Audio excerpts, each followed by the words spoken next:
Parashat Bé'ar. Alors, pour la Refoua Shelema de Yair Neria Ben Chana Simcha, c'est un petit bébé, qu'Hachem il apporte vite la Refoua. Chana Rosa Bat Esther, Naomi Simcha Bat Rachel, Laura Veliou Ben Fradji, Zivou Gagoun Vetor de Jenny Bat Étoile et le Ben Zachar pour Yitzhak Ben Mordechai. Baruch Haba. Et tous les célibataires, et évidemment, on attend la Géoula, on attend Mashiach qui vienne libérer toute cette guerre et tous nos chatoufim. Alors, Béar, elle n'est pas longue, d'habitude elle est longue parce qu'il y a Bechukotai, mais là c'est séparé, donc elle n'est pas très longue. Et le sujet principal, vous le connaissez, c'est la Shemitah et le Yovel. Donc qu'est-ce que c'est que la Shemitah? La Shemitah, c'est le Shabbat de la terre, tout simplement. Donc 7 ans, c'est la semaine au niveau des années. Tous les 7 ans, c'est comme une semaine. Et on a le droit de travailler la terre pendant 6 ans. Vetiviti et birchati. Et Hachem, il donne la bracha la 6e année pour qu'on ait assez la 6e, la 7e et le début de la 8e, le temps que la nouvelle récolte revienne. Et on répète ce cycle-là 7 fois pour arriver à 49 ans, qui est aussi une Shemitah. Et la 50e année, on entre dans le Yovel. Le Yovel, c'est le Shabbat du Shabbat, entre guillemets. Pour la terre. Ok? Donc, j'ai déjà fait plusieurs shiurim sur cette notion de la Shemitah. Là, je ne vais pas m'interrompre sur ça. Je voulais rentrer sur le Inyana de Yoma. On va arriver, Bezrat Hashem, à Lag Baomer. On arrive à Matan Torah.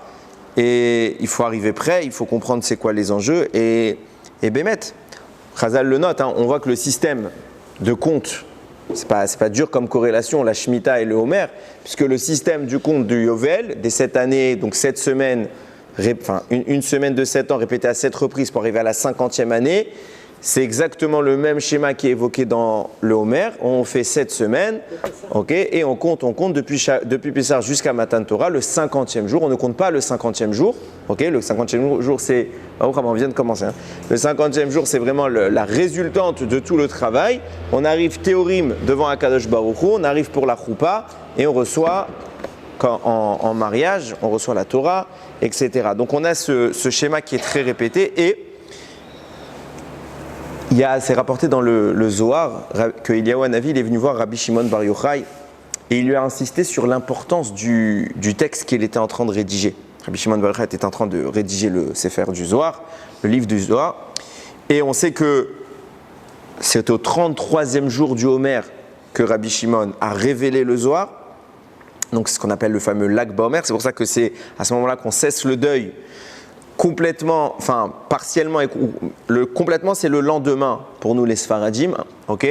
Mais on a droit déjà pour la Iloula de Rabbi Shimon Bar Yochai de mettre de la musique, de chanter et surtout d'évoquer son texte. Et est venu le voir Eliyahu Hanavi, lui donner l'importance du texte qu'il était en train d'écrire.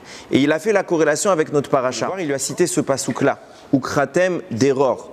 Baaretz, vous proclamerez la liberté dans la terre. Qu'est-ce qui se passe? On le sait qu'au Yovel, quand arrive la 50e année, les esclaves juifs sont obligatoirement libérés. Je m'explique. Quand une personne est coupable de vol, un juif on parle, qui est coupable de vol et qui ne peut pas rembourser, alors il peut être vendu en esclave. Ok? Sa durée maximale où il va travailler chez un maître, c'est 6 ans. À la 7e année, il sort. Sans rapport avec la Shemitah. 6 ans en tant que tel, à partir du moment où il est vendu. Ce n'est pas lié à la Shemitah. Par contre, quand arrive la 7e année, il est censé être libéré. Et normalement, il a la liberté lui est acquise. Et s'il refuse, on lui poinçonne l'oreille et il est reparti, il peut poursuivre en esclavage. Ce qui ça témoigne bien de la situation de ce qu'était qu'un esclave juif. Pour qu'il veuille rester chez son maître, c'est que ce n'est pas du tout l'esclavage au sens où on aurait pu l'imaginer dans les faits historiques.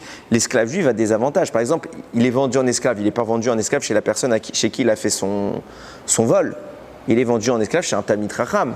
Parce que le but de cette vente, c'est une réinsertion sociale. C'est de prendre exemple chez quelqu'un qui vaut la peine qu'on l'observe. Donc il n'est pas vendu chez n'importe qui et il a des avantages sociaux extraordinaires. Première chose, on n'a pas le droit de lui donner des tâches qu'il assimile tout de suite au statut d'esclave. L'exemple que la Gemara donne, c'est qu'à l'époque, quand ils allaient pour se laver dans les bains publics, l'esclave tenait les habits du maître, il était à l'extérieur, il attendait avec les habits du maître. C'était une tâche qui était réservée aux esclaves. On n'a pas le droit de donner cette tâche à un esclave juif, parce que tout le monde va savoir qu'il est esclave. Donc en clair, il n'a pas de fonction discriminante. S'il n'y a pas assez à manger dans la maison, ce n'est pas le maître qui mange, c'est l'esclave. Alors qu'est-ce qu'il faisait? Donc il faisait des tâches dans la maison. C'était en réalité, si vous regardez bien les clauses de ce que c'est qu'un esclave juif, ça s'appelle aujourd'hui être employé. Ok, entre guillemets, c'est à peu près ça. Ok, entre guillemets. Donc, c'est fait. Sauf que l'employé n'a pas nécessairement fait une affaire. Ok. Quoi qu'il en soit, donc on voit qu'il a des avantages. Il a un intérêt à rester chez son maître, un intérêt personnel, pas religieux, parce que la Torah dénigre ce statut. Mais s'il prolonge son contrat, arrive la date du Yovel, quel que soit le nombre d'années qu'il est esclave, c'est fini. Il ne peut plus rester. Ukratem deror. Vous proclamerez la liberté. À la période du Yovel. Le Yovel, c'est tous les 50 ans.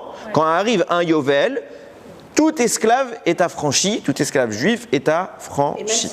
Même s'il ne veut pas, il n'a pas le droit de rester, son maître n'a pas le droit de le garder, il est contraint à la liberté. Et c'est une volonté d'Hachem, parce qu'Hachem ne veut pas de ce statut d'esclave, parce qu'on est les esclaves d'Hachem et de personne d'autre. Donc de prendre un maître pour y être son esclave, c'est mettre un intermédiaire entre nous et Dieu, et c'est pas recommandé du tout.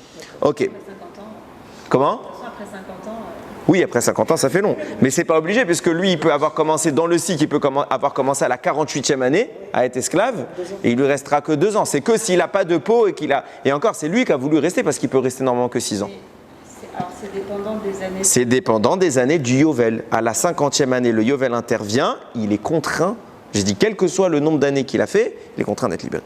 Et vient Eliyahu Hanavi lui dire, ton texte du Zohar, c'est grâce à lui qu'on proclamera Ukratem deror.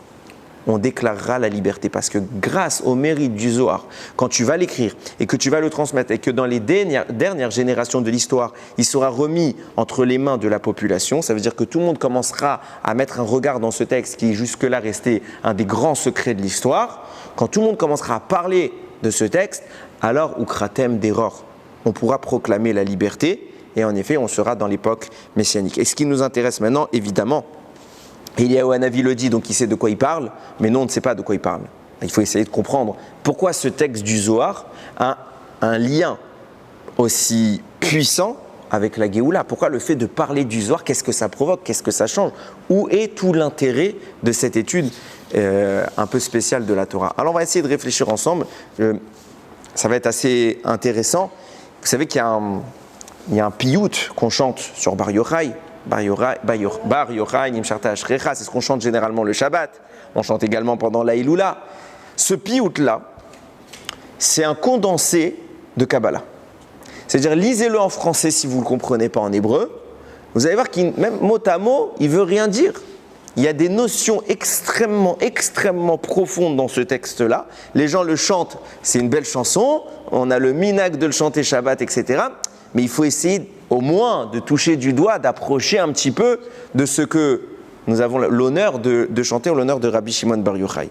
Alors on va se borner à l'analyse d'une phrase de ce texte et on va prier d'arriver à comprendre un petit peu de cette phrase. Je dis bien un petit peu. Il y a écrit comme ça.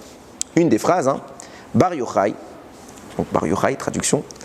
Bekodesh, je traduis mot à mot, parce qu'on ne peut pas faire des phrases. Bekodesh HaKodashim, dans le Kodesh HaKodashim, donc dans le Saint des Saints, Kav Yarok, un trait en fil vert, Mechadesh Chodashim, renouvelle les mois. Sheva Shabbatot, 7 Shabbat, 7 semaines, Sot Ramishim, dont le secret est 50. Kasharta Kishre Shin Kesharecha, tu as noué les nœuds du Shin. C'est du l'araméen, ça. Non.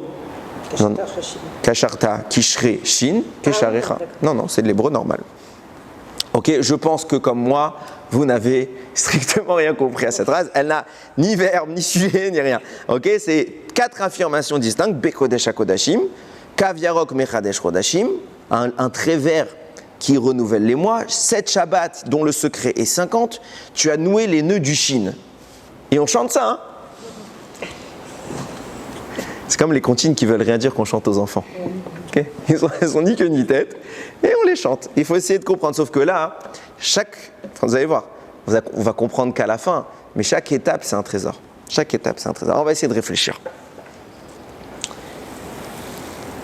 Chazal disent qu'il y a évidemment un lien très important entre Matan Torah et ce dont on parle, puisque tout est basé sur Matan Torah, qui va être la révélation que Moshe va donner au monde, et de là va être instigé tout le départ, toute la réflexion et toutes les dimensions, depuis le Pshat, donc la dimension première de la Torah, jusqu'à chaque strate supérieure, jusqu'au Sod, les secrets. Quand vous lisez les Aseret Adiberot, vous comptez le nombre de mots. Il y a précisément 172 mots. 172 mots, j'ai vérifié. J'avais rien à faire. J'ai recompté, non, parce que tu peux pas faire un Dvar Torah, tu as lu un truc et tu dis, ça se trouve, tu vérifies après, ça marche pas. Non, j'ai compté. Il y a Bidjouk, 172 mots. Valeur du mot, Ekev. Ok? Ekev, le talon. C'est de là que Chazal déduisent, entre guillemets, c'est là le remez, l'allusion qu'on a, comme quoi la faute d'Adam Arishon a été réparée au moment de Matan Torah. Pourquoi? Parce que quand le serpent a réussi à nous frapper quelque part spirituellement, Hachem l'a puni, il lui a dit Ve'eva Hashit benecha uven Aisha, je placerai une haine entre toi et la femme, uven zaracha uven zara, entre ta descendance et la sienne, ou yeshufecha rosh, lui te visera à la tête, ve'ata teshufenu akev, et toi tu le viseras, tu l'attaqueras au talon. Le point faible de l'homme que le serpent arrive à saisir, et même physiquement c'est comme ça que ça se passe, c'est le pied, c'est le talon, c'est là que le serpent attaque et c'est là que le serpent mord. Dans un point de vue ésotérique, c'est là qu'est apparue la faiblesse de l'homme, c'est là que le mal a réussi à pénétrer. Peut-être que la rumeur est venue de là. Le mot Ekev, eh bien le mot dont je vous parle, les 172 lettres forment le mot Ekev, le serpent nous attaque sur le Ekev. C'est pourquoi Akadosh Baruch Hu va cadrer ces Aseret Adiberot, ces 10 commandements, autour du mot Ekev, pour dire que le point faible que nous avons obtenu, qui est résultant de la faute, est quelque part consolidé par les 172 mots que Akadosh Baruch Hu va prononcer pour nous donner la Torah. Ils vont quelque part consolider notre défaut et nous remettre en état, nous permettre de nous tenir debout. Et quand on va jusqu'au bout des choses, on voit que ces 172 mots sont répartis en 10 strates, puisqu'il y a 10 commandements. La lettre qui représente le 10, c'est la lettre Yud. Donc si vous rajoutez ce petit Yud qui condense 172 mots, donc Yud plus un Ekev, ça vous fait bien Yarakov, qui est le premier personnage de l'histoire, qui a intégralement réparé, à titre personnel certes, mais il a intégralement réparé la faute d'Adam, donc il est devenu le Yarakov, qui n'est plus impacté, qui ne souffre plus de cette carence de la faute. Parallèlement à ça, les 10 commandements, donc ces 172 mots, sont inscrits sur quoi? Les Luchot. Prenez la guématria du mot Luchot, Lamed, Chet, Tav, ça vous fait 438. Vous prenez la guématria de de Rachel, Léa, Zilpa, Bilha, vous avez Bidjouk 438. Pourquoi? Puisque Yaakov s'est marié avec ces 4 femmes-là pour créer le Ham Israël. De même que la Torah, qui est la parole d'Akadosh Baruch Hu, a été gravée, elle a pénétré les Luchot, et de cette union des Luchot, qui est la table, qui est le réceptacle, et la parole d'Hachem, qui est le flux divin, de cette union-là est apparue la Torah dans le monde. La Torah est le moule sur lequel le peuple juif est créé. C'est pour ça que dans un aspect spirituel, on a les Luchot qui représentent les 4 femmes de Yaakov qui viennent recevoir les paroles, 10 paroles, 172 mots pour former la Torah, et matériellement, on a Yaakov qui représente ces paroles. C'est pour ça qu'on dit Kol Yaakov, la voix est celle de Yaakov, qui va s'unir avec ces 4 femmes-là pour créer le Ham Israël, et de là vont apparaître les 12 tribus. On parle des deuxièmes Luchot, bien entendu. Non, là je parlais des premières. Ah, ok. Les calculs que j'ai faits sont basés sur les premières Luchot. Mais on va voir, vous allez voir qu'on va vraiment analyser le rapport qu'il y a entre ces 2 tables, enfin ces 2 dons de la Torah. Et on va pouvoir après ça comprendre, enfin avoir un bel espoir, Bezrat Hashem, pour cette année. Amen. Amen, amen, amen. Comme pour tous les ans, mais encore plus pour cette année, Bezrat Hashem. Alors, évidemment, j'ai évoqué une notion qui sort un petit peu des guématriotes, qui sort un petit peu de la structure, mais Pourquoi cette structure elle est formulée comme ça? Pourquoi les tables de la loi, qui contiennent les 10 paroles et les 172 mots, viennent quelque part symboliser le rapport qu'il y a entre Yaakov et ses femmes? Alors juste avant d'introduire l'idée, vous allez voir qu'à toute la suite du développement, je ne vais plus parler de Zilpa et Bilha. Je parlais que de Rachel et Léa. Mais on avait fait un shiur sur ça entier pour expliquer que les deux femmes, Zilpa et Bilha, étaient à corréler avec Rachel et Léa. C'est la même entité. Donc Rachel, elle est corrélée à Bilha. Donc quand je dis Rachel, c'est Rachel plus Bilha. Et quand je dis Léa, c'est Léa plus Zilpa. C'est pour éviter à chaque fois d'avoir à répéter non-stop. Alors on avait parlé plusieurs fois de ce pasuk de la Torah qui est assez énigmatique et qui ouvre la réflexion à beaucoup de notions. Quand Akadosh Baruch Hu, il a créé Chava, il écrit comme ça. Vayomer à Adam, donc il a créé Chava, il a présenté Adam, a été endormi, puis on a prélevé la côte, Chava est apparu, et au réveil d'Adam, il trouve son épouse. Vayomer à Adam, et l'homme a dit, Zot hapa'am, etzem me'atzama yubasar mi besari, les zot ikare isha ki meish lukecha zot. Cette fois-ci, quand Adam voit Chava, il dit, cette fois-ci, elle est l'os de mes os, la chair de ma chair, c'est pour ça qu'on l'appellera Isha, parce qu'elle a été prise de Ish. Ish, c'est l'homme. Donc, elle a été prise de l'homme. Elle s'appelle Isha. Et cette phrase sur laquelle j'ai mis un peu d'assistance, Zot apa'am, 7 fois. Adam voit Chava, il lui dit, 7 fois c'est ma chair et mes os. Ça signifie qu'il y a eu une autre fois. Ok? C'est pour ça que le Midrash, le Zohar et tous les commentaires en parlent. Chava, celle que nous connaissons, la mère de toute vie, n'est pas la première femme de l'histoire. Elle a été précédée par ce qu'on a appelé la Chava Rishona, la première Chava, parce qu'on ne prononce pas son nom. Qu'est-ce qui s'est passé? Je ne vais pas refaire tout le shiur que j'avais fait sur Bereshit sur ça, il est très compliqué, mais l'idée, en substance, c'est la suivante. Cette première Chava, avec laquelle Adam doit se marier, incarne le din, la rigueur intense. Dina Kashia, pardon. C'est un din dur. Le but d'Adam et de cette Chava, c'était de s'unir et justement que la rigueur soit submergée par la miséricorde. Au début, Dieu voulait créer un monde basé sur la rigueur, vous l'avez vu plusieurs fois, puis au final, il a adjoint la miséricorde. C'était quoi l'objectif? C'était de laisser la rigueur s'exprimer, parce que sans rigueur, il n'y a pas de justice, donc la rigueur doit exister, mais elle doit être débordée par la miséricorde. Et ça, c'était le rôle de l'union de Chava Rishona avec Adam Arishon. Maintenant, ça va être un échec des deux personnages. Pourquoi? Chava Rishona, qui incarne la rigueur, doit diminuer, restreindre ce cohort de rigueur, cette force dans le monde. C'est son rôle. Et Adam doit supporter cette rigueur et participer à son atténuation. La Chava Rishona ne va pas réussir à se restreindre et Adam ne va pas réussir à supporter. Et Adam, il n'était que chesed. Adam, il n'était que chesed. Adam incarnait le chesed, elle la rigueur. Mais ça ne veut pas dire que les deux personnages étaient des personnages gentils et méchants. Ça n'a rien à voir. Ça veut dire qu'il faut comprendre cela comme une antenne. Ok? C'est une antenne qui vient faire déferler dans le monde ces énergies. Il faut bien comprendre qu'au sens le plus authentique qui soit, la rigueur est plus utile que la miséricorde. Pourquoi? D'ailleurs, les deux plus grands hommes de l'histoire vont réclamer à Dieu de ne vivre que d'après la rigueur. Moshe Rabbeinu et Yaakov, il y a un sforno explicite sur ça, le sforno c'est un commentateur. Sur Yaakov, au moment où Dieu rêve de l'échelle, où il a demandé à Kadosh Baruch Hu, je ne veux vivre qu'au travers de l'attribut Elohim qui est celui de la rigueur. Parce que s'il n'y avait pas eu de rigueur dans le monde ne serait jamais apparu. Parce que la miséricorde sans restriction ne permet pas l'éclosion de la vie. Il faut un cadre. C'est pour ça qu'on a un corps. Le corps est une rigueur. C'est quelque chose qui canalise la vie. Si maintenant j'avais pas de réceptacle, le réceptacle est la notion de la limite et de la rigueur. Si j'avais pas un corps qui canalise la vie, je ne vis pas. Mon âme s'en va. Elle n'a pas de pied à terre. Donc la vie dans ce monde ne démarre qu'avec la rigueur. C'est pour ça qu'au début, c'est écrit Bereshit, Bara Elohim. Dieu créa le monde. Mais il n'y a pas écrit Yud Kevav, qui est écrit Elohim. À savoir, la rigueur a créé le monde et non pas la miséricorde. Donc il ne faut pas voir à chaque fois, et je le comprends, parce que c'est vrai que souvent on présente Adam, et parfois les avotes comme ça. On présentera l'homme, le masculin comme la miséricorde, le féminin comme la rigueur. On va dire, ah, bah, ça suffit, toujours dire la femme, c'est la rigueur. Il y a des cas où c'est pas vrai. Pour Yitzhak, c'était lui la rigueur, et Rivka, c'était la miséricorde. C'est pas un klal.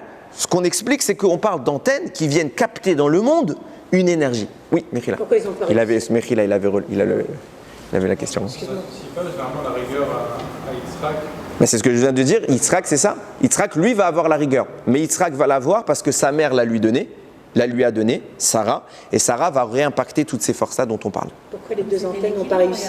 Pourquoi? Parce que c'est dur. Ah, c'est tout? Bien Tu sûr. as raison. Bien sûr, c'est déjà une raison suffisante. Oui. Parce qu'il faut bien comprendre que on ne parle pas stam d'une rigueur, genre il était strict. On parle de forces qui sont corrosives. Un exemple.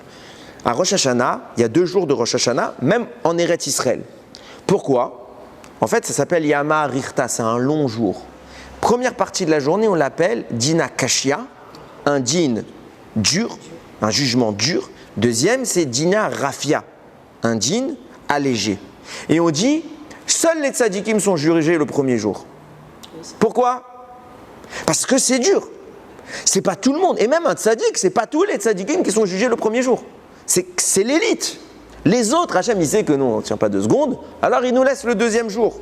Donc, c'est pas parce qu'il s'appelle Adam Arishon, et il faut bien comprendre que c'était ici que se jouait l'enjeu universel de la création. Donc, c'était pas une simple épreuve, un petit palier à franchir, c'était une montagne à gravir. Donc, le travail à fournir par Adam et par cette Rava n'est pas négligeable. C'est un travail colossal. Ça a échoué, donc elle va disparaître. Matériellement, elle va disparaître et elle va devenir l'expression des forces du mal. Hachem va donc créer une 2e Chava. Et c'est ce qu'on a dit dans notre pasouk. Bezot apam, cette fois, etzem me'atzamai, basar mi besari, elle est créée à partir de moi, chose qui n'a pas été le cas. La première fois, elle n'était pas le prolongement d'Adam, elle était une créature à part entière. Ok? Et donc est venue cette Chava, 2e version. Plus tard, comme je l'ai dit tout à l'heure, cet échec, double échec de la famille d'Adam, petit 1, il va y avoir un échec avec la Chava Rishona, puisqu'ils ne vont pas réussir à être compatibles. Il va y avoir un échec avec la 2e Chava, celle qu'on connaît, puisqu'il va y avoir la conséquence, la faute de la consommation de l'arbre. Donc c'est un échec total de la famille, entre guillemets, d'Adam Arishon. Donc c'est pour ça que la scène va se rejouer des siècles plus tard.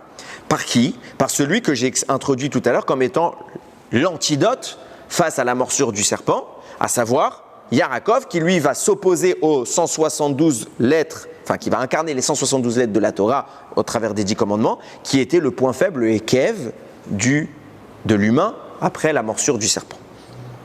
C'est pourquoi nous dit le Raphaïm Vital. Et j'avais déjà évoqué ces notions, c'est pour ça que je vais assez vite.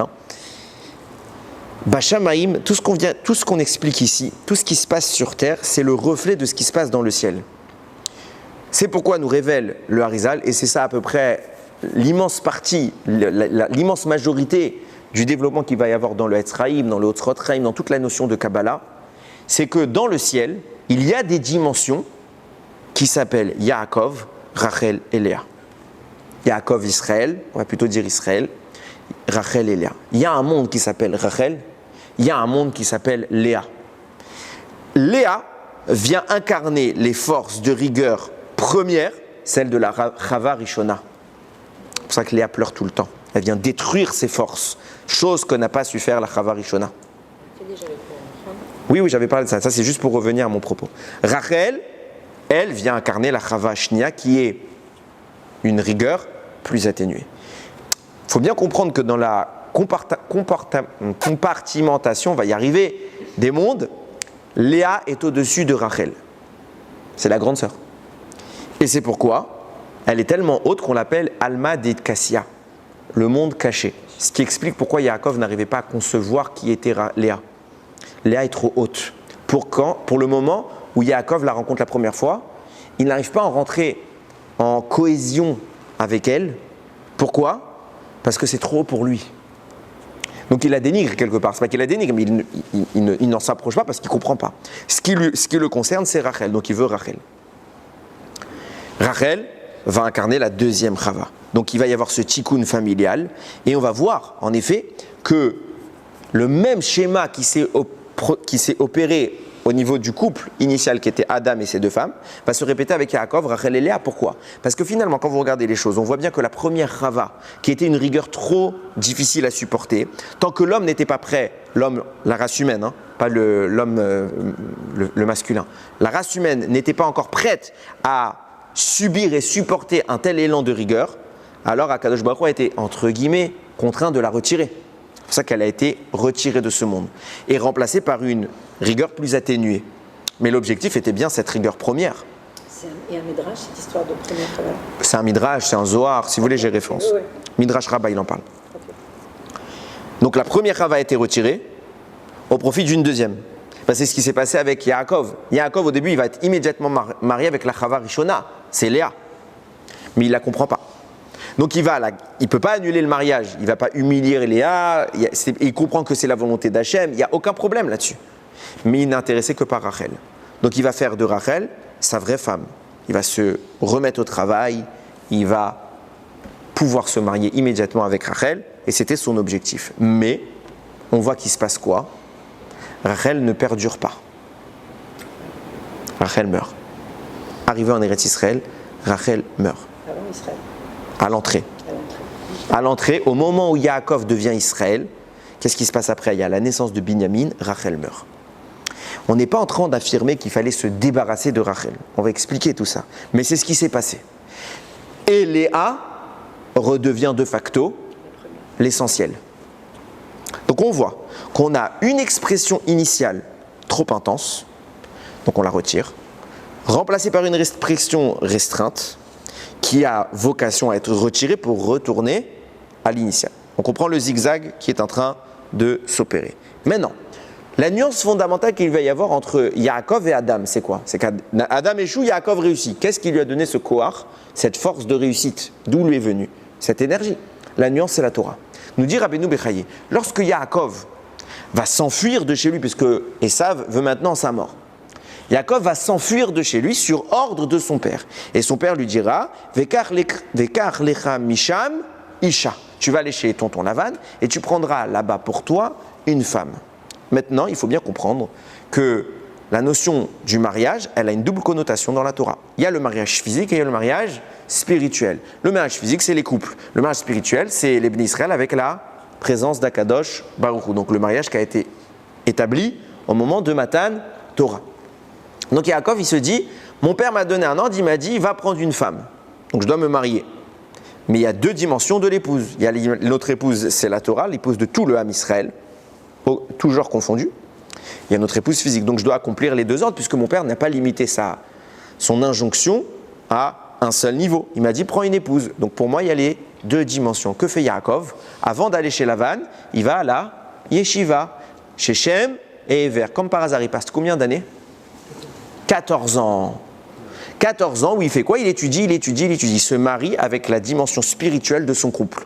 Et comme par la suite, il va devoir travailler 2 fois 7 ans pour obtenir Rachel d'une part, Léa en premier et Rachel en deuxième, c'est pour ça que pour créer, ça c'est l'aspect physique de son mariage, pour créer la racine spirituelle de son mariage, Yaakov va s'isoler 14 ans, 7 ans pour Léa, 7 ans pour Rachel, il crée les bases spirituelles de son couple. Il est maintenant armé pour aller affronter toutes les forces de rigueur dont on parle, et il peut se marier et à Rachel et à Léa. La clé qui a permis à Yaakov de déverrouiller et de réussir là où Adam a échoué, c'était sa préparation préalable, le Limoud à Torah.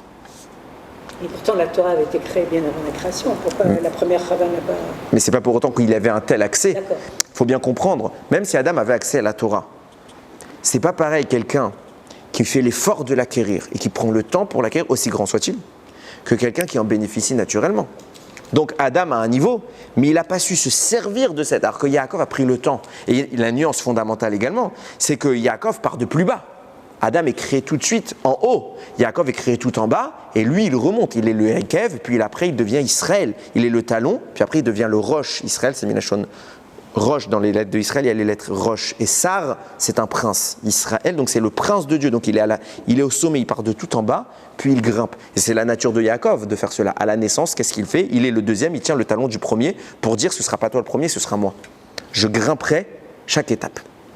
Ayant compris cela, on voit que finalement, on a un parallèle qui est en train de s'opérer, qui est parfait, entre Yaakov qui vient symboliser, qui vient resymboliser Adam, Chava Rishona incarné par Léa, Chava Shnia incarné par Rachel. Par la suite, on va voir que il va y avoir une double dimension. Si on part du principe que Yaakov, pour donner vie à son couple matériel, va d'abord donner vie dans sa dimension thoraïque. Donc il va se connecter à la Torah. 7 ans pour Rachel, 7 ans pour Léa. Ça veut dire que la Torah est ce qui va donner vie au couple Yaakov-Léa, et c'est cette première année, et cette deuxième année qui vont donner vie à Yaakov-Rachel. Donc on va constater qu'il y a 2 mariages. 2 mariages avec 2 dimensions. Ce qui veut dire qu'il y a un rapport immédiat entre le double mariage que va connaître le peuple juif. Pourquoi? Parce qu'on va d'abord se marier avec Hachem, Matan Torah de Shavuot.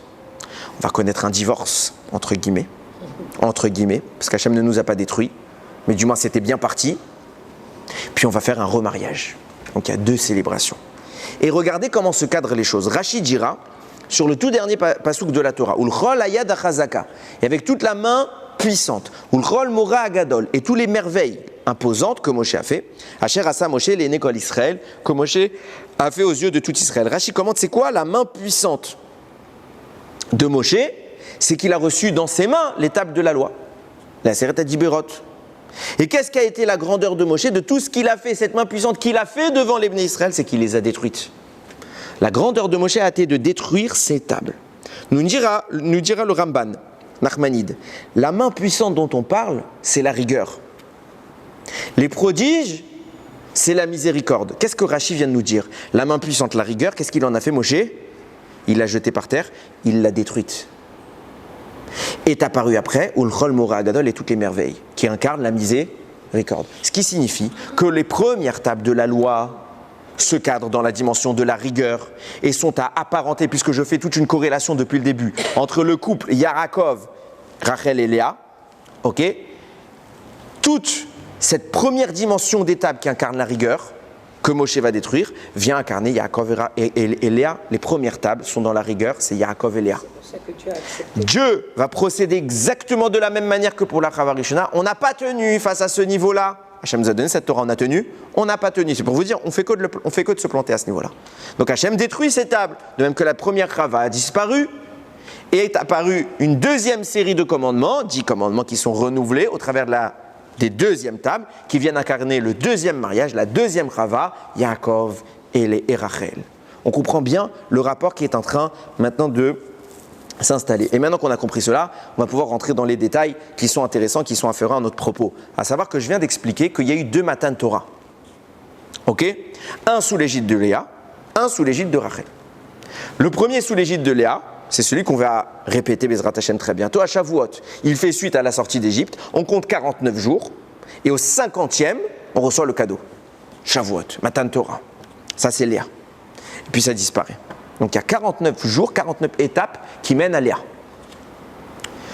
Rachel, elle, apparaîtra quand? Son Matan Torah apparaîtra plus tard, au moment de Yom Kippour. Mais on ne va pas célébrer à Yom Kippour. Quand est-ce qu'on célébrera ce Matan Torah? Kol HaKavod. Pourquoi il y a une deuxième fête pour célébrer la Torah? Il y a c'est Shavuot, la célébration de la Torah. On a reçu à Shavuot la Torah. Alors pourquoi on ne fait pas la fête à Shavuot? Non, on fait à Simchat Torah. Pas parce qu'il y a eu un autre Matan Torah. Shavuot, c'est le Matan Torah numéro 1. Simchat Torah, c'est la célébration du Matan Torah numéro 2. On n'a pas pu célébrer tout de suite. On a eu besoin d'attendre un temps. Pourquoi? Parce qu'Hachem a dit Salarti, j'ai pardonné. Mais les Hanané Kavod ne sont revenus qu'à Sukkot. Quand on a fait le Vaudor, les Hanané Kavod sont partis. Et nous demande le Gaon de Vilna, alors pourquoi on fait... C'est sa question, et ça, c'est en fait, j'ai déjà dit la réponse, mais le Gaon de Vilna, il demande pourquoi on célèbre Sukkot en Tishri, alors que la Soukha, ça vient rappeler les Hanané Kavod, les nuées de gloire, et c'est à la sortie d'Égypte qu'on devrait les célébrer.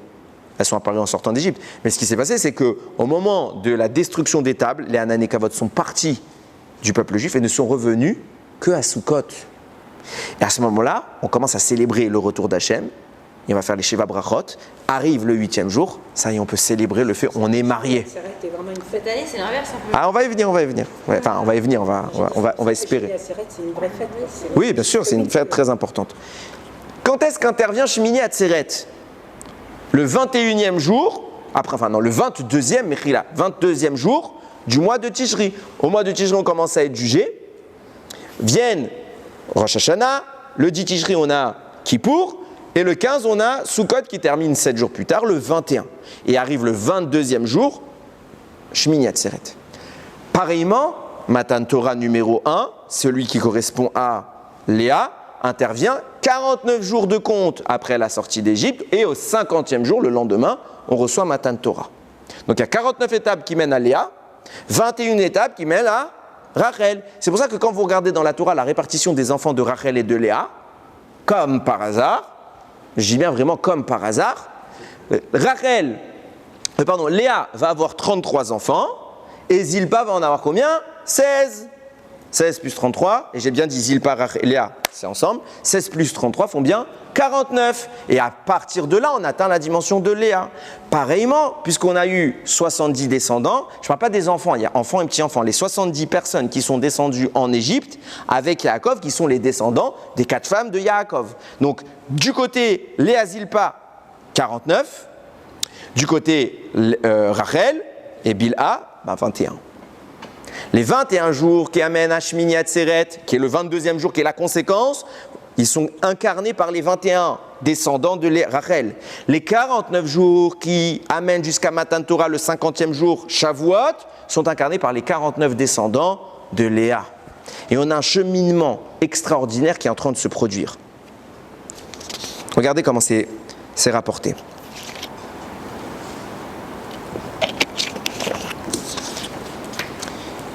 Puisque notre objectif, nous, on va plus se borner aujourd'hui sur le Homer, c'est notre travail. On ne va pas parler de Tishri, c'est dans quelques mois. Le Homer, donc on a 49 étapes qui mènent à Léa. On sait que, je vous ai parlé tout à l'heure, des mondes. On sait que Léa, je vous ai expliqué dans la structure, est au-dessus de Rachel. Léa est une émanation du monde qui s'appelle la Bina. La Bina, c'est le discernement.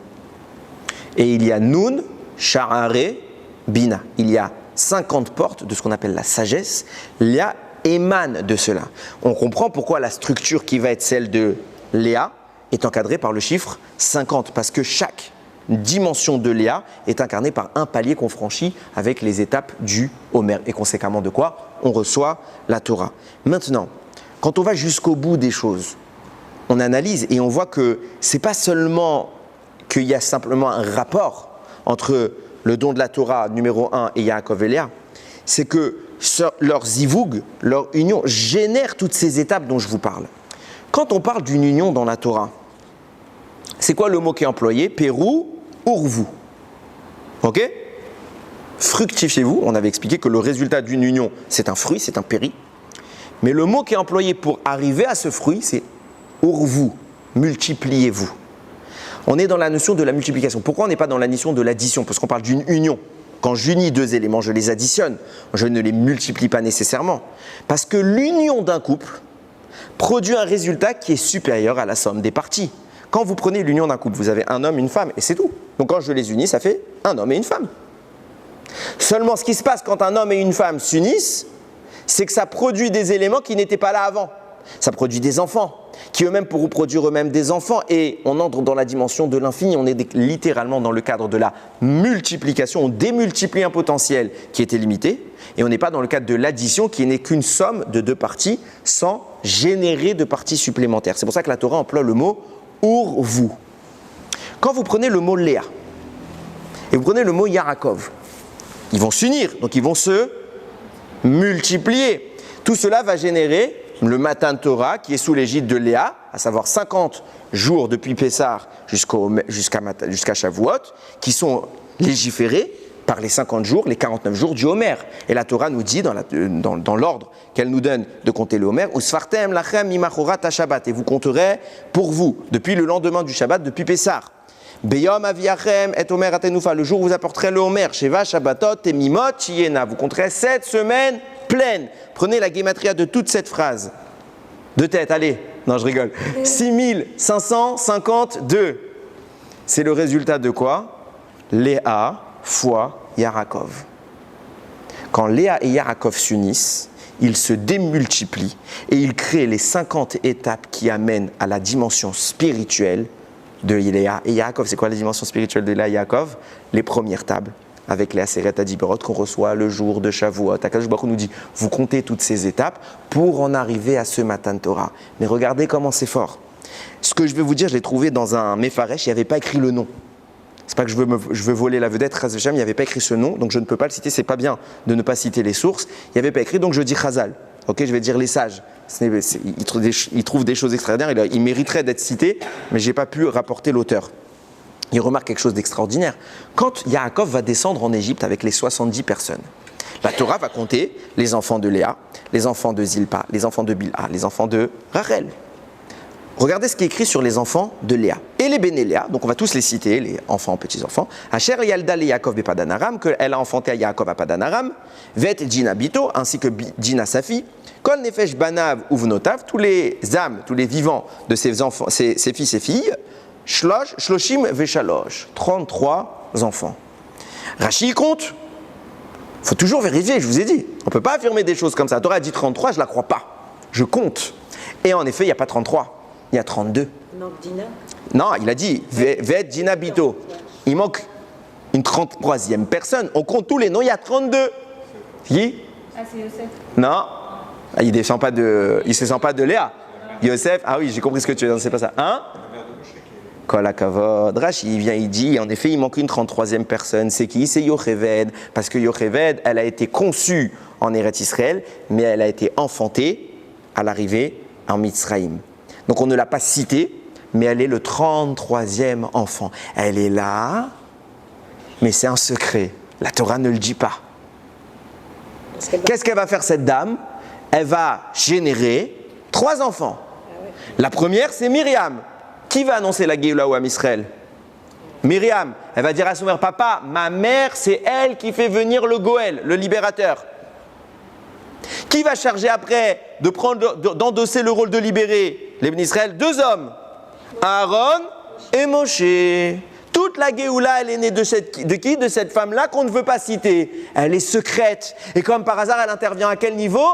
Au 33e niveau des descendants de Léa. Et on a expliqué que les descendants de Léa sont à corréler aux 49 jours du Homer. Donc si j'exprime cette corrélation jusqu'au bout, le 33e descendant, celui qui est secret, c'est Yocheved, qui amène à la Géoula au travers de celui qui donnera la Torah. Et bien ce secret, il est révélé au 33e jour. C'est quoi ce 33e jour? On l'appelle nous chez nous l'Akba Omer, le jour où Rabbi Shimon Bar Yochai, il a révélé la lumière du Zohar au monde. C'est pour cela que ce personnage-là qui est secret va générer Moshe, celui qui nous donne la Torah. Et en lieu et place de ce cadeau, va avoir lieu le dévoilement de Rabbi Shimon Bar Yochai au 33e jour du Homer. Et après, on va douter que la Torah elle vient du ciel. C'est pas tout? Oui. Shimon Bar Yochai, c'est l'incarnation de Moshe. C'est un nitzot. C'est écrit Alita Lamarom, Shavita Shevi. On parle de Moshe Rabbeinu dans ce Téhilim. Alita Lamarom, tu es monté dans les cieux. Shavita Shevi, tu as fait des captifs. C'est quoi les captifs qu'il a fait Moshe? Shevi, Shin, Bet, Yud, Shimon, Bar Yochai. Il a ramené, il a fait descendre le potentiel de Rabbi Shimon Bar Yochai dans ce monde, parce qu'on va l'expliquer, Moshe n'a pas eu le droit de révéler le Zohar. Il aurait pu, c'est pas un problème de capacité. Il n'a pas pu, il n'a pas eu le droit, il n'a pas été autorisé. On va aller jusqu'au bout. Depuis le début, j'ai quand même fait une scission dérangeante.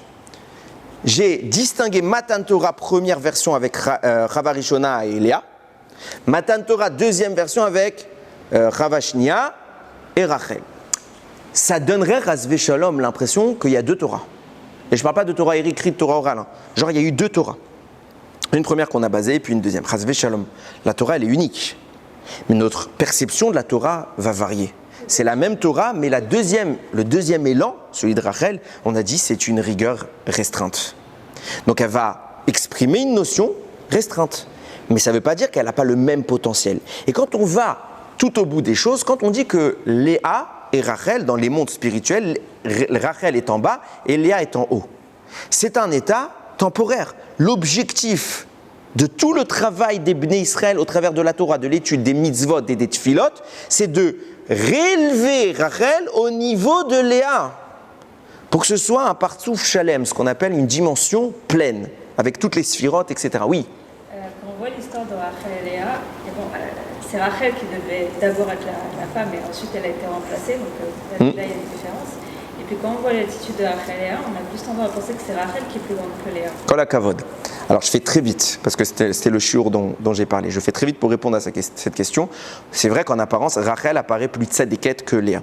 Première chose, Yaakov voulait Rachel. Pourquoi ? Parce que ce n'était pas lui qui était destiné à Léa, c'était Esav, qui aurait dû être plus grand que Yaakov.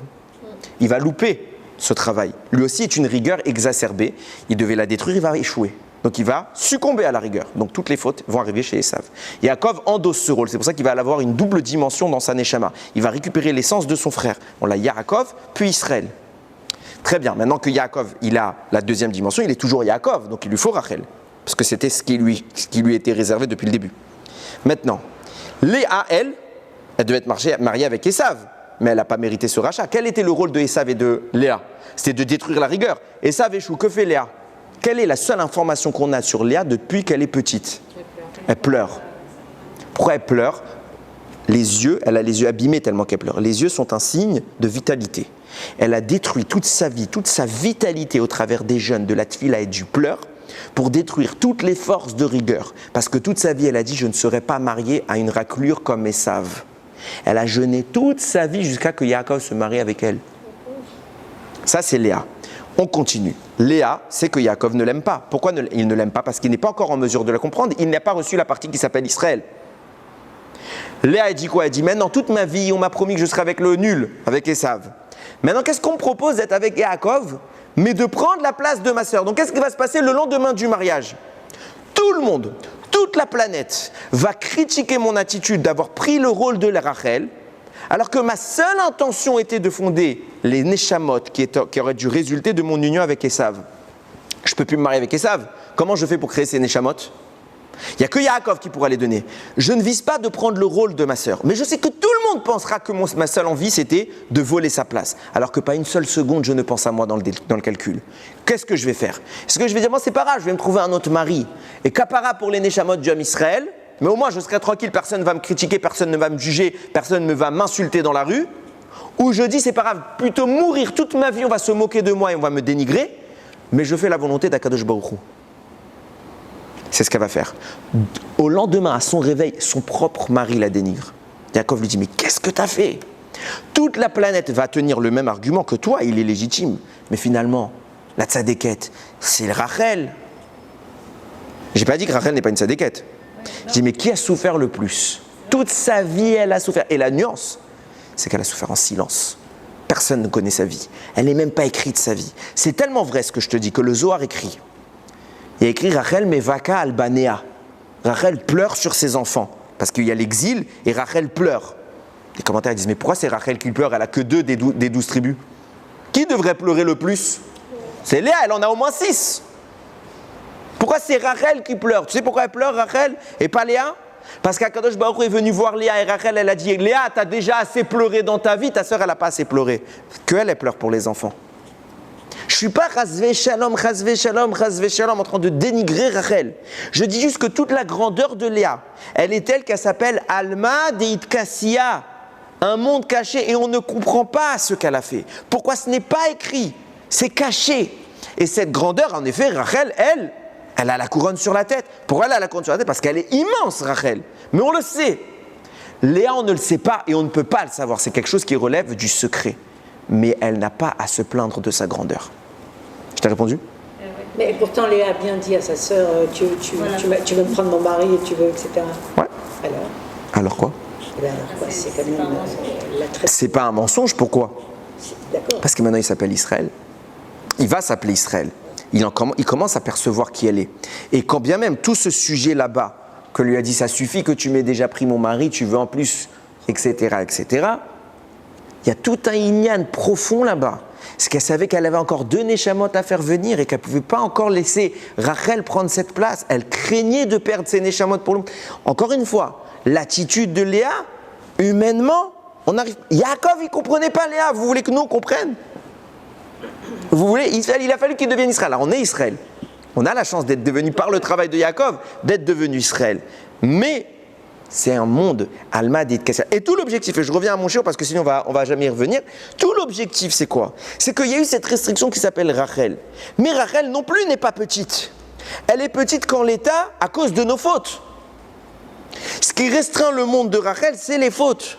Et ce qui doit se passer, c'est que notre réparation doit réacheminer Rachel au sommet, en parallèle avec Yaakov, avec Israël plus précisément. Donc, on doit finalement faire que la Torah de Kippour, de Rachel, la Torah de Shavuot, de Léa, doivent finalement retourner dans un état où elles sont enchevêtrées l'une dans l'autre, qu'elles sont la même entité. Un parallèle absolu, une seule notion. C'est pourquoi on doit aboutir au même résultat qu'on a obtenu dans la Torah de Léa, on doit aboutir au même résultat dans le mélange, le retour des 2 notions en symbiose, Rachel plus Léa. Prenez les enfants de Rachel et Léa, les 12, avec Zilpa et Bilha en tant que jumelles. Okay, vous les mettez dans l'ordre des naissances. Donc on a Reuven, Shimon, Lévi, Yehuda, Dan, Naphtali, Gad, Asher, Issachar, Zevulun, Yosef, Binyamin. Ok, ça c'est l'ordre des naissances. Et là on voit bien que c'est mélangé. Il y a des enfants de Léa, de Rachel, de Zilpa en fonction de leur naissance. Dans tous les noms que je viens de vous citer, il y a précisément combien de lettres? 50. Comme par hasard. Comme par hasard. Et il y a une lettre, dans tout ce que je viens de dire, qui est écrite, mais qu'on ne prononce pas. Laquelle? Allez, vous savez. Non. Yehuda. Non, vous le prononcez, Yehuda. Recommence. Il y a une lettre, je vous lis. Reuven, Shimon, Lévi, Yehuda, Dan, Naphtali, Gad, Asher, Issachar, Zevulun, Yosef, Binyamin. Mais pas du tout. Il y a une lettre, elle est là, elle doit être prononcée, on ne la prononce pas. Comment on écrit Issachar?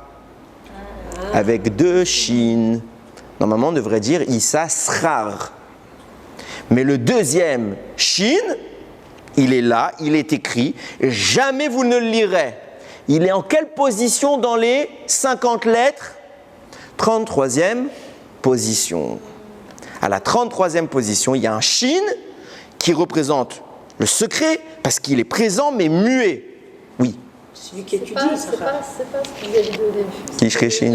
Oui, c'est celui-là. C'est le nôtre. c'est celui qui étudie. Bien évidemment.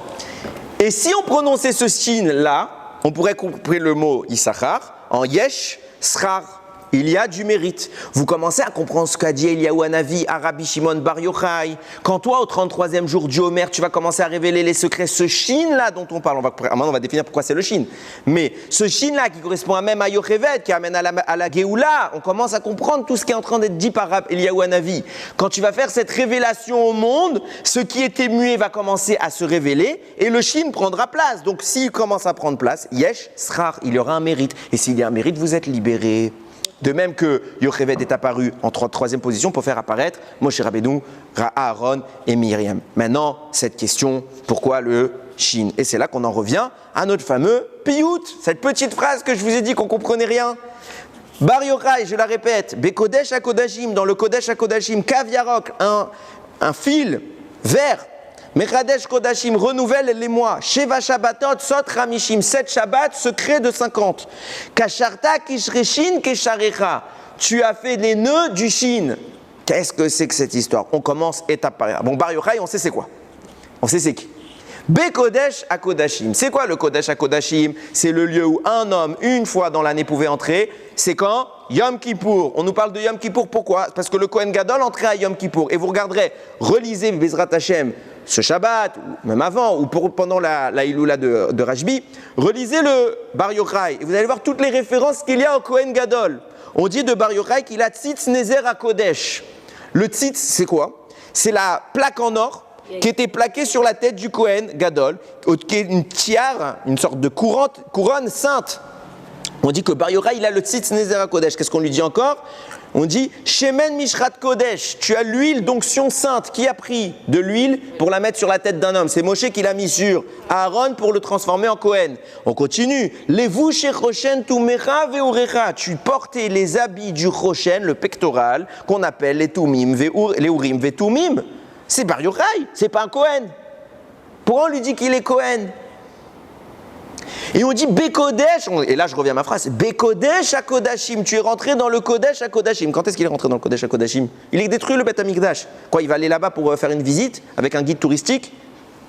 Il était dans sa caverne. En réalité, il était dans une caverne. C'est quoi le Kodesh HaKodashim? Quand est-ce qu'on rentre au Kodesh HaKodashim? Yom Kippour. Qu'est-ce qui s'est passé à Yom Kippour? Deuxième Matan Torah de l'histoire. Qu'est-ce qu'a fait Rabbi Shimon Bar Yochai? Il est parti du deuxième Matan Torah, celui qui est notre dimension, la dimension de Rachel. Bekodesh HaKodashim, de là tu pars. Qu'est-ce qu'il fait là-bas? C'est quand il intervient le Tishri, la Torah de Rachel. C'est pour ça qu'il lui dit Kav Yarok Mechadesh Kodashim, un fil vert qui renouvelle les mois. Nous dit la Gemara Masechet Chagiga page 16. C'est quoi Kav Yarok? À quoi ça fait référence le fil vert? C'est Tohu Vavohu, le néant. Le néant duquel est né le monde. La base initiale de la création. D'ailleurs, c'est intéressant. Pas vert et pas noir. Hein, quand la kavod, j'ai lu un pirouge sur ça. Pourquoi vert? Parce que dans la notion de la plantation, toute la nature, avant qu'un fruit n'apparaisse, les fruits sont de toutes les couleurs. Mais à la base, ils sont toujours verts. Ils sont toujours verts. Maintenant, il y a encore une deuxième notion en rapport avec, peut-être avec Esther qui a été verdâtre. Ok, on va pas, qui correspond à tout ce qui est caché, etc. On va pas rentrer. Kaviarok, donc on est Bekodesh HaKodashim, on est au jour de Yom Kippour. Kaviarok, tu viens prendre cette fibre verte, entre guillemets, cette colonne verte qui a pour vertu de quoi? Puisqu'on est dans le Olam du Tohu Vavohu, du néant. Qu'est-ce qui est apparu tout de suite après le néant? C'est le temps.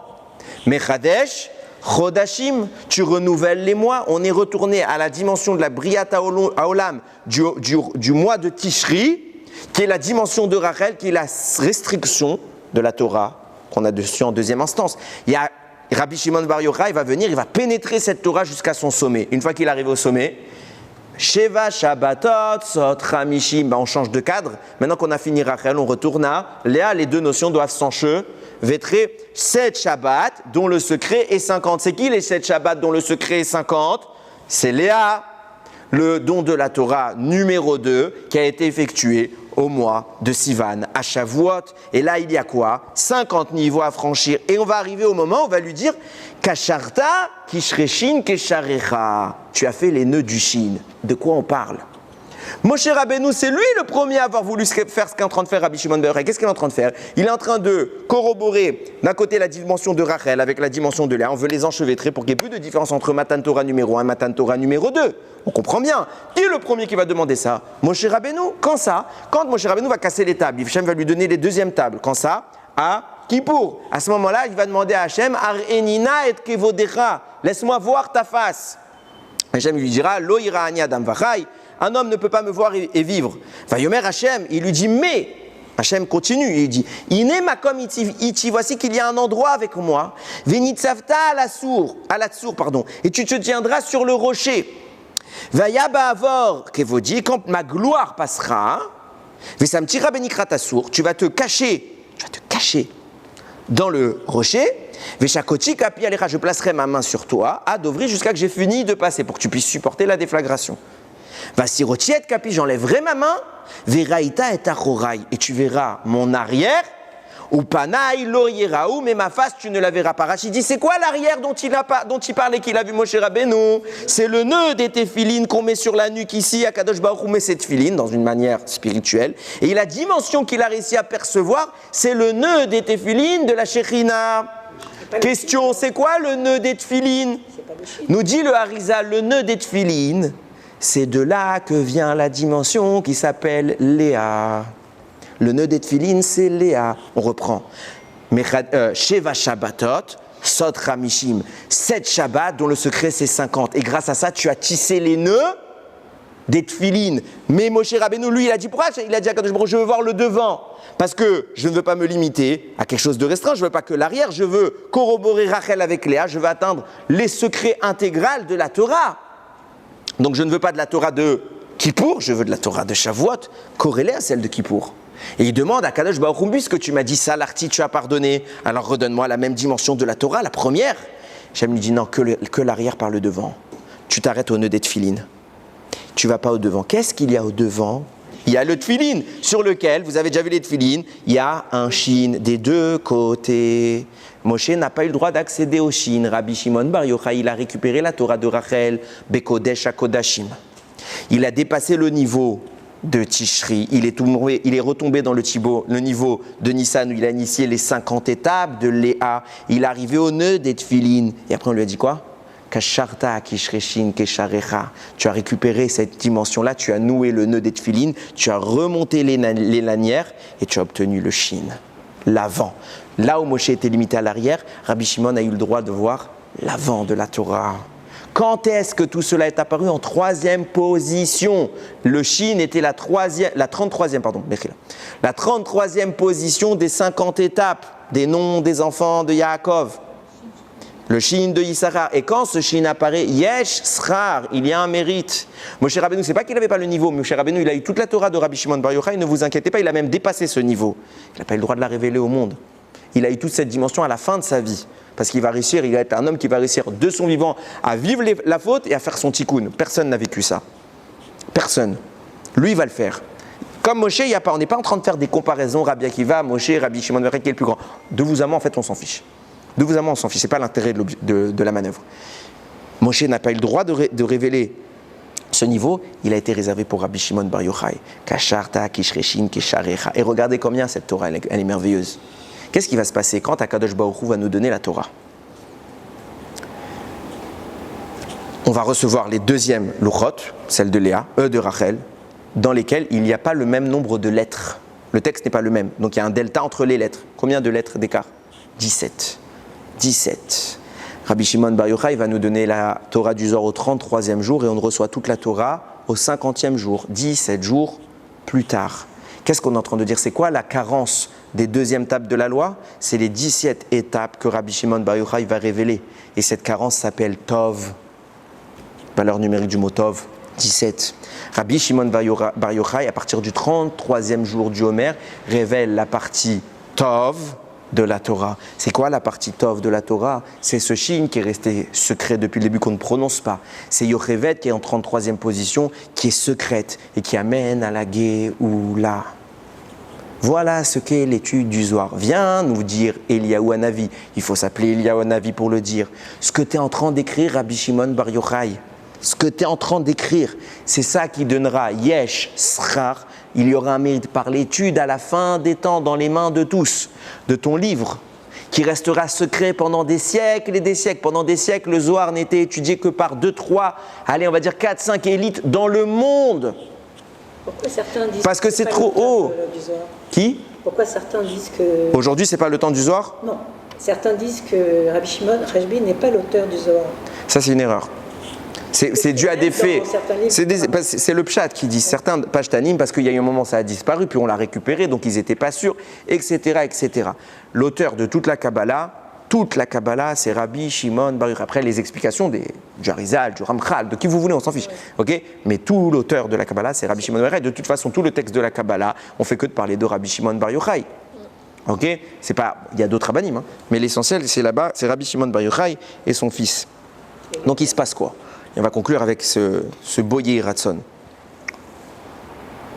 L'étude du Zohar, on voit que ça se fait aujourd'hui. Je vous ai dit, c'était l'élite 4-5 par génération. 4-5 par... Personne n'accédait à ça. Il faut savoir que Rabbi Shimon Bar Yochai, un jour, il s'est plaint à son Rav. C'est qui le Rav de Rabbi Shimon Bar Yochai? Rabbi Akiva. Il lui dit, je suis triste, j'ai pas beaucoup d'élèves. J'ai pas beaucoup d'élèves, parce que le niveau que dévoilait Rabbi Shimon Bar Yochai, personne n'arrivait à adhérer à ça. Même à son époque. Qu'est-ce qu'il lui a répondu, Rabbi Akiva? Il lui dit, t'inquiète pas. Ça suffit que moi, ton maître, et ton créateur, on sait qui tu es. Ça suffit. Tellement haut. Et à la fin des temps, et on voit que ça se produit. Aujourd'hui, Baruch Hashem, la Kabbalah est ouverte. Ça ne veut pas dire que tout le monde doit étudier la Kabbalah. Ça ne veut pas dire qu'on peut arriver, ne pas du tout avoir ouvert un livre de Torah dans sa vie et dire je vais être un grand kabbaliste. C'est absurde. Bien évidemment qu'il faut tout étudier dans la Torah. Mais on voit que la Kabbalah a un accès aujourd'hui qui n'a rien à voir. Il est sans commune mesure avec tout ce qu'il y a eu dans l'histoire. Et maintenant, on peut faire un Yehiratson et terminer ce shiur. il y a eu 2 Matan Torah, 2 mariages. Un à Shavuot, qu'on célèbre à Shavuot, un deuxième qui en a eu à Kippour, mais qu'on célèbre à Simchat Torah. Qu'est-ce qui s'est passé dans l'histoire? Le premier Matan Torah, celui de Shavuot, s'est conclu par une catastrophe. Une catastrophe. On a fait le veau d'or. On a tout cassé, on a détruit les tables. Des milliers de morts. Des milliers de morts. Ça s'est terminé comme ça. On a eu le droit à un deuxième mariage pour célébrer la joie. Aujourd'hui, nous on est en 5784. Notre deuxième Matan Torah, celui qui est le vrai, celui qu'on a nous aujourd'hui, c'est celui de Kippour. Et la célébration de ce Matan Torah en 5784, malheureusement, elle s'est terminée. Elle rappelle une époque triste, celle du premier Matan Torah, une catastrophe qui a brisé le cœur de tous les Bnei Israël, où qu'on soit dans le monde, religieux par religieux, n'importe quelle mouvance. Simchat Torah, pour nous, c'était une catastrophe. On avait tous envie de pleurer au moment où la joie doit être à son comble. Alors, Yehi Ratzon, on ne fait pas de prophétie. Je dis Yehi Ratzon, que de même que le cours s'est inversé. La première fois, c'était Simchat Torah, qui jusqu'à maintenant qui se passait bien, et Matan Torah numéro 1, qui était une catastrophe. Mais nous, notre objectif, c'est que ce Simchat Torah soit réincorporé dans le vrai Matan Torah. Alors, Yehi Ratzon, que Hachem, ce qu'il ait fait, ce soit l'inversion des pôles. À savoir que malheureusement, on a encore eu une catastrophe, qu'on pleure. Mais que cette catastrophe, elle soit remplacée à chaque fois maintenant par un deuxième Matan Torah. On va avoir la joie, les larmes de joie, plus les larmes de tristesse. Que Akadosh Baruch Hu revienne, il nous redonne sa Torah, que lui-même, cette Shekhinah qui est en exil, elle rentre d'exil avec tous ceux qui sont en exil avec elle, tous ceux qui sont encore prisonniers de tous nos ennemis, qu'Akadosh Baruch Hu, ça y est, termine, il fasse notre tikkun. On ne fait pas d'annonce, on espérait. Moi, j'ai regardé derrière mon épaule pendant tout le Seder de Pessah. Ok, il n'est pas venu. On ne fait pas d'annonce, il n'y a pas d'annonce, on ne sait pas ce qui va se passer. C'est dommage de se donner des temps et de se dire si c'est passé, on n'a pas. Mais nous, on est un peuple qui est ma'aminim, ou bnei ma'aminim, on est des croyants, fils de croyants. Tzipita la Yeshua, on est metzapé, on espère, yomam valaila, et tous les matins on répète ani ma'amin be'emuna sheli, shelmema bebiat hamashiach. On y croit, Yeratzon Kakadosh Baruch Hu, il nous envoie la Géoula, que lui-même il rentre d'exil, qu'il ramène tous les exilés à la maison. Et dans les exilés, je parle évidemment des otages en priorité, mais tous nos frères qui sont encore en Chutz Laaretz, qui reviennent à la maison avec nous, et qu'on vienne accueillir Mashiach, reconstruire le Beth Amikdash, recélébrer Matan Torah, Bimera Biyamenu, Baruch Adonai Leolam, Amen ve Amen.